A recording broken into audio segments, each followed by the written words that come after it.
നമസ്കാരം, എല്ലാവർക്കും മലയാളി വാർത്തയിലേക്ക് സ്വാഗതം. മുഖ്യമന്ത്രിയുടെ മകൾ വീണ വിജയനെതിരായ മാസപ്പടി ആരോപണത്തിൽ കേന്ദ്ര അന്വേഷണ സംഘം CMRL ഓഫീസിൽ പരിശോധന തുടരുകയാണ്. ഇവിടെ നിന്ന് ചില നിർണായക വിവരങ്ങൾ ലഭിച്ചതായുള്ള സൂചനയാണ് പുറത്തുവരുന്നത്.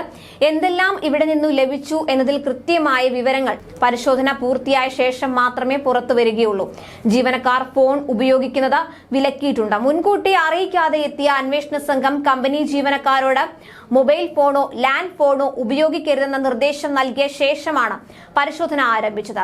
വിവിധ രേഖകൾ അന്വേഷണ ഉദ്യോഗസ്ഥർ പരിശോധിച്ചു വരികയാണ്. പ്രതികൾ കുറ്റക്കാരെന്ന് തെളിഞ്ഞാൽ അറസ്റ്റ് ചെയ്യാൻ പോലും അധികാരമുള്ള ഏജൻസിയാണിത്. ഇന്ന് രാവിലെ കൊച്ചിയിലെ CMRL കമ്പനിയുടെ കോർപ്പറേറ്റ് ഓഫീസിലാണ് സീരിയസ് ഫ്രോഡ് ഇൻവെസ്റ്റിഗേഷൻ ടീം പരിശോധന ആരംഭിച്ചത്. കോർപ്പറേറ്റ് മന്ത്രാലയത്തിലെ ഏറ്റവും ഉയർന്ന ഉദ്യോഗസ്ഥർ അടങ്ങിയ 6 അംഗ സംഘത്തിനാണ് അന്വേഷണ ചുമതല.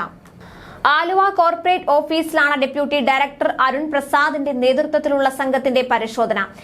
അരുൺ പ്രസാദിനെ കൂടാതെ additional director Prasad Adalli, K Prabhu, A Gokulnath, KMS Narayanan, Varun BS എന്നിവരാണ് ഈ സംഘത്തിലുള്ളത്. വീണ വിജയന്റെ എക്സാലോജിക് കമ്പനിയും CMRLും തമ്മിൽ നടത്തിയ ഇടപാടുകളാണ് SFIO സംഘം പരിശോധിക്കുന്നത്. പരാതിയിൽ അന്വേഷണം നടത്താൻ 8 മാസത്തെ സമയമാണ് അനുവദിച്ചിരിക്കുന്നത്.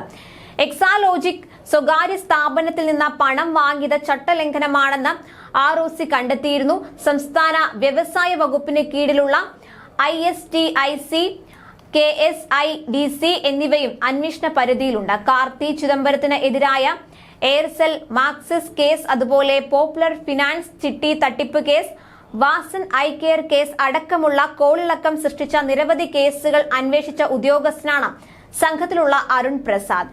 എക്സാലോജിക്കിന് എതിരായ SFIO അന്വേഷണ പരിധിയിൽ പൊതുമേഖലാ സ്ഥാപനമായ KSIDCയും ഉൾപ്പെടും. എക്സാലോജിക് CMRL ഇടപാട് അന്വേഷണവും SFIOയുടെ പരിധിയിൽ വരും.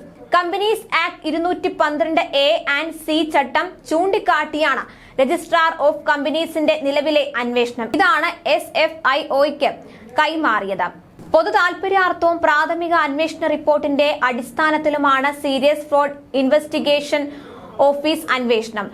ഷോൺ ജോർജിന്റെ പരാതിയിൽ പ്രാഥമിക അന്വേഷണം നടത്തിയ ബംഗളൂരു ROCയും എറണാകുളം ROCയും എക്സാലോജിക് CMRL ഇടപാടിൽ ഗുരുതരമായ ചട്ടലംഘനങ്ങൾ കണ്ടെത്തിയിരുന്നു. ന്യൂസ് ഡെസ്ക് മലയാളി വാർത്ത.